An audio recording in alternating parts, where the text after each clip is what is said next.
Assalamualaikum warahmatullahi wabarakatuh. Perkenalkan, nama saya Andi Novini Pratiwi dengan NIM 250100171. Pada kesempatan kali ini, saya akan mempresentasikan tentang cyberbullying di media sosial dalam demokrasi digital. Topik ini saya pilih karena di era digital sekarang, kebebasan berpendapat yang menjadi salah satu prinsip demokrasi justru sering disalahgunakan di media sosial, salah satunya dalam bentuk cyberbullying. Saya akan membahas bagaimana fenomena ini berkaitan dengan demokrasi digital, dampaknya, serta peran bimbingan dan konseling dalam menanganinya. Nah, di slide selanjutnya itu ada apa itu demokrasi.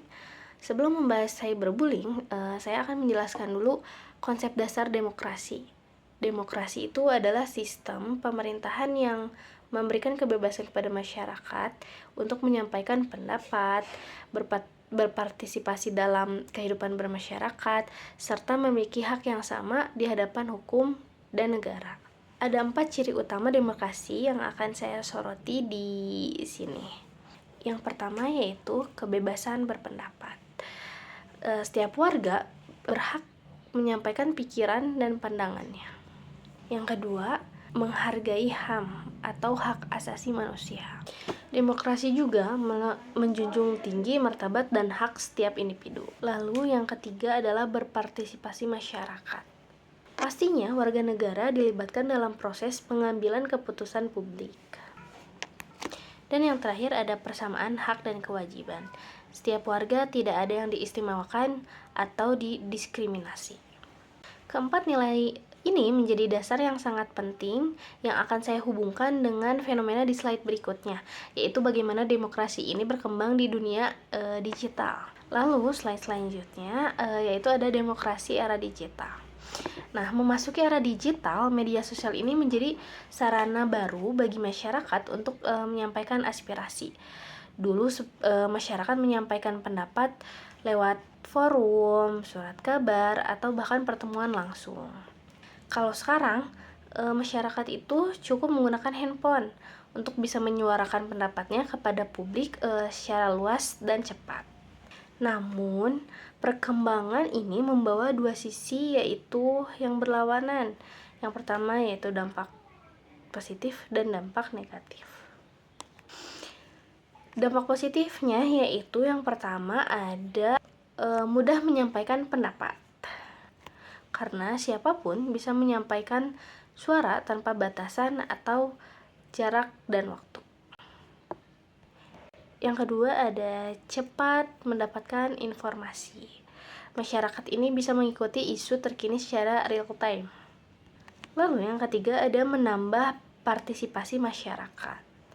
Sebagaimana masyarakat lebih aktif terlibat dalam diskusi publik dan isu sosial politik. Namun di sisi lain ada juga dampak negatif yang justru mengancam demokrasi itu sendiri. Yang pertama itu ada hoax, yang dimana penyebaran informasi ini palsu atau menyesatkan publik.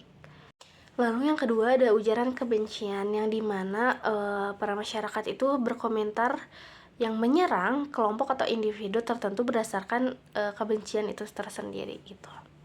Lalu yang terakhir ada cyberbullying, yang dimana itu adalah perundungan yang dilakukan secara online yang akan menjadi fokus utama presentasi saya kali ini.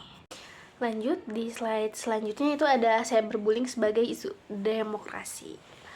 Lalu, apa sih sebenarnya cyberbullying itu? Nah, cyberbullying itu adalah tindakan di mana menghina, mengejek, mengancam, atau mempermalukan seseorang secara online melalui media digital gitu. Seperti media sosial, pesan instan, atau bahkan platform online lainnya. Lalu mengapa ini bisa disebut sebagai isu demokrasi?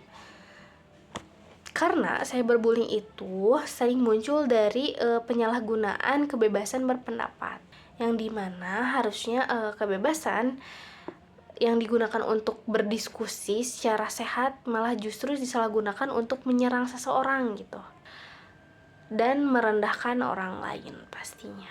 Beberapa contoh nyata yang berbentuk cyberbullying itu yang sering kita temui adalah salah satunya komentar kasar di kolom media sosial. Lalu seperti body shaming, penyebaran fitnah, atau penghinaan online baik secara terbuka maupun melalui pesan pribadi. Lalu di slide berikutnya ada penyebab cyberbullying. Selanjutnya ini mari kita bahas apa aja sih faktor-faktor yang menyebabkan terjadinya cyberbullying ini. Yang pertama ada kurangnya mengontrol diri, yang dimana pelaku tidak mampu menahan emosi atau impulsivitasnya saat berkomentar. Yang kedua, seperti yang saya tadi ucapkan, yaitu salah menggunakan kebebasan berpendapat, yang dimana kebebasan ini dianggap sebagai izin untuk berkata apapun tanpa batas gitu. Lalu yang ketiga ada rendah empati, yang dimana pelaku ini tidak memikirkan dampak ucapannya untuk perasaan orang lain atau orang tersebut. Lalu yang selanjutnya ada pengaruh lingkungan dan media sosial. Biasanya budaya nyinyir atau saling menjatuhkan yang dianggap normal gitu ya di lingkungan digital itu. Dan yang terakhir ada kurangnya pendidikan karakter. Minimnya penanaman nilai moral dan etika sejak dini baik di keluarga maupun sekolah akan mengakibatkan seperti ini, yaitu contohnya cyberbullying gitu ya. Nah, dari kelima faktor ini bisa kita lihat bahwa cyberbullying itu bukan hanya untuk dari masalah teknologi. Slide ke-6 yaitu dampak cyberbullying. Nah, cyberbullying ini memberikan dampak yang sangat serius loh bagi korban, yang bisa dibagi menjadi dua kategori utama, yaitu pertama ada dampak psikologis. Apa saja sih dampak psikologisnya? Yaitu pertama, bisa menjadi stres berkepanjangan, cemas dan khawatir berlebihan, minder atau merasa rendah diri, lalu kehilangan rasa percaya, dan bahkan bisa sampai pada kasus yang lebih berat, dapat berujung pada depresi. Nah, kategori yang kedua yaitu ada dampak sosialnya ya. Apa saja sih dampak sosialnya? Yang pertama bisa menarik diri dari lingkungan sosial gitu. Yang kedua, prestasi belajar menurun, lalu sulit berinteraksi gitu ya dengan orang lain. Nah, dari sini tuh kita bisa melihat bahwa cyberbullying ini bukan hal yang sepele gitu. Dampaknya bisa memengaruhi kesehatan mental dan kehidupan sosial seseorang atau korban dalam jangka panjang. Lalu slide selanjutnya itu kaitan dengan bimbingan dan konseling. Nah, melihat besarnya dampak cyberbullying ini, peran bimbingan dan konseling ini sangat-sangat penting, khususnya di lingkungan sekolah. Nah, bimbingan dan konseling ini sangat penting dalam membantu siswa yang menghadapi dampak cyberbullying, baik sebagai korban maupun mencegah siswa menjadi pelaku tersebut.